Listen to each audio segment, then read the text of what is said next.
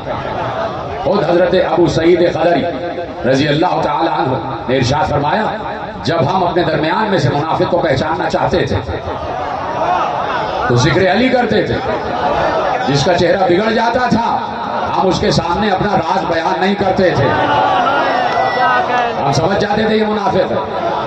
تو علی کی محبت دو کو پہچان پاتی ہے، ایک مومن کو بھی اور ایک منافق کو بھی۔ یہ علی کی محبت ہے۔ کس نے کہا؟ رسول نے۔ بات تو مجبوری کی آ گئی نا کہ رسول نے کہا، ہمارا اصل ہدف ہے رسول، ہم تو رسول کو دیکھ رہے ہیں۔ رسول اللہ نے جسے چڑھایا ہم بھی چڑھا رہے ہیں۔ اب رسول اللہ سے پوچھو کہ اتنا چڑھا لیا اتنا چڑھا لیا کہ مہر نبوت پر چڑھا لیا، مہر نبوت پر قدم آ گئے علی کے، مہر نبوت پر قدم آ گئے علی کے۔ تو پیغمبر بتا رہے تھے علی کو اونچا کر کر کے دکھا رہے تھے، بار بار اونچا کر کر کے دکھا رہے تھے۔ 23 برس علی کا تعارف کرایا، علی مجھ سے ہے میں علی سے ہوں، یا علی دموں کا دمی یا علی، لحموں کا لحمی یا علی، جسموں کا جسمی یا علی، عزموں کا عزمی یا علی، روحوں کا روحی یا علی، عقلوں کا عقلی یا علی، انت منی وانا منک یا علی، انا مدینۃ العلم وعلی بابها، انا دار الحکمت وعلی بابها، علی منی وانا من علی، علی قسیم الجنت والنار، الحق مع علی وعلی مع الحق، القرآن مع علی وقرآن وعلی مع القرآن۔ کتنا تو پیغمبر نے علی علی کیا ہے۔ یہ کس لیے علی علی کر رہے تھے؟ بار بار کبھی کاندھے پہ بلند کر کے دکھا رہے ہیں، کبھی دوش پہ بلند کر کے دکھا رہے ہیں، کبھی حدیث ارشاد فرما کے دکھا رہے ہیں۔ دکھایا صرف اس لیے کہ جب غدیر میں بلند کر کے کہوں من کنت مولا ہو فہذا علی مولا، تو کوئی یہ نہ کہے یہ کون ہے، اسے ہم پہچانتے نہیں ہیں۔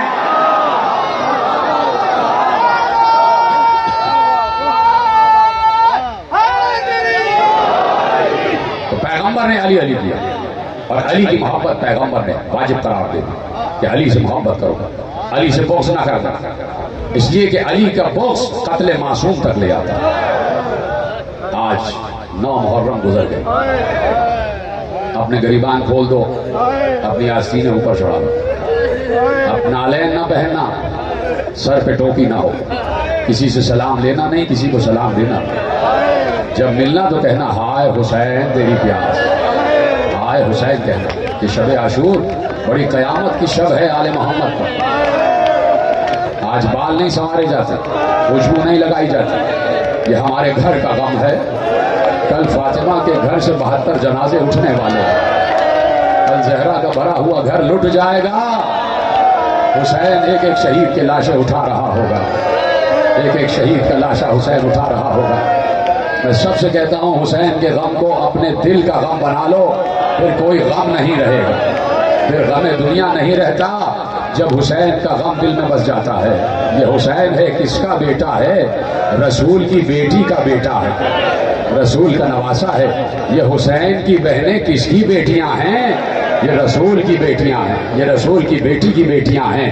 آج سراسیمہ ہیں، آج خوف زدہ ہیں کہ بچے چھوٹے چھوٹے سے ہیں، ان کو لے کے کہاں جائیں گے، کہاں جائیں گے؟ شب عاشور عجیب گزری ہے شب عاشور، لیکن ایک ذکر رہ گیا، آج جو ذکر کو کامل کر رہا ہوں۔ ایک بیٹا ہے حسین کا علی اکبر، شبیہ رسول ہے، مکمل شبیہ ہے رسول کی، مکمل ہم شکل مصطفیٰ ہے، اس کا چہرہ بھی رسول جیسا، اس کے گیسو بھی رسول جیسے، اس کے ہاتھ بھی رسول جیسے، اس کی آنکھیں بھی رسول جیسی۔ اور جب صبح عاشور اس نے اذان دی تو معلوم ہوا اس کی آواز بھی رسول جیسی، اس کی آواز بھی رسول جیسی۔ علی اکبر چاند جیسا بیٹا، زینب کے دل کا ارمان، زینب نے جسے پروان چڑھایا، زینب نے جس کی پرورش کی ہے، ام لیلہ نے جنم دیا، زینب نے پرورش کی ہے۔ اور جس وقت علی اکبر جانے لگے تو حسین نے کہا مجھ سے نہیں، پہلے پالنے والی زینب سے اجازت لو۔ پھوپھی نے اجازت دے دی، علی اکبر خوش خوش باہر آ گئے، کہا بابا جا رہا ہوں، پھوپھی نے اجازت دی، کہا ابھی پھوپھی نے اجازت دی ہے، ذرا ماں سے اجازت لے لو۔ لیلا سے اجازت لے لو. ماں کے خیمے میں آئے, اماں سے کہا اماں میں آپ سے کچھ پوچھنا چاہتا ہوں. کہا کیا بات ہے بیٹا؟ کہا محشر میں دادی فاطمہ زہرا کی سواری آئے گی. ہر بی بی دادی فاطمہ سے کہے گی کہ اے فاطمہ زہرا میں نے آپ کے حسین پر سے اپنا بیٹا قربان کر دیا. ہر بی بی کہے گی میں نے آپ کے لال پر سے اپنا لال قربان کر دیا. اماں میں پوچھنا چاہتا ہوں آپ دادی فاطمہ سے کیا کہیں گی؟ لیلا نے بچے کو سینے سے لگا کر کہا میں سمجھ گئی تو کیا کہنا چاہتا ہے. میں یہی کہوں گی کہ فاطمہ زہرا میں نے آپ کے حسین پر سے اپنا 18 برس والا قربان کر دیا, اپنا کڑیل جوان قربان کر دیا. جاؤ علی اکبر. ماں نے اجازت دے دی. علی اکبر باہر آئے. رکاب میں ابھی پاؤں رکھا ہی تھا کہ حسین نے علی اکبر کو روک لیا. کہا کہاں جا رہے ہو؟ کہا بابا اجازت مل گئی. کہا سب نے اجازت دے دی, ذرا اس بوڑھے باپ سے تو اجازت لے لو, اس بوڑھے باپ سے تو رخصت ہو جاؤ. علی اکبر کو اتار کے لائے, خیمے میں لائے. ساری بیویاں جمع ہو گئی, ساری بیویاں جمع ہو گئی. ایک غل تھا, کوہرام تھا رونے کا کہ علی اکبر جا رہا ہے, علی اکبر جا رہا ہے. تمہیں پتہ ہے بیویاں کیوں رو رہی تھی؟ اس لیے کہ جب حسین علی اکبر کو سجا رہا تھا, علی اکبر کو تیار کر رہے تھے, علی اکبر کے سر پر امامہ باندھ رہے تھے اور ہر پیچ باندھ باندھ کر کہتے جا رہے تھے انا للہ و انا الیہ راجعون. ہر پیچ پر کہتے تھے انا للہ و انا الیہ راجعون. خیموں میں کوہرام برپا ہو گیا.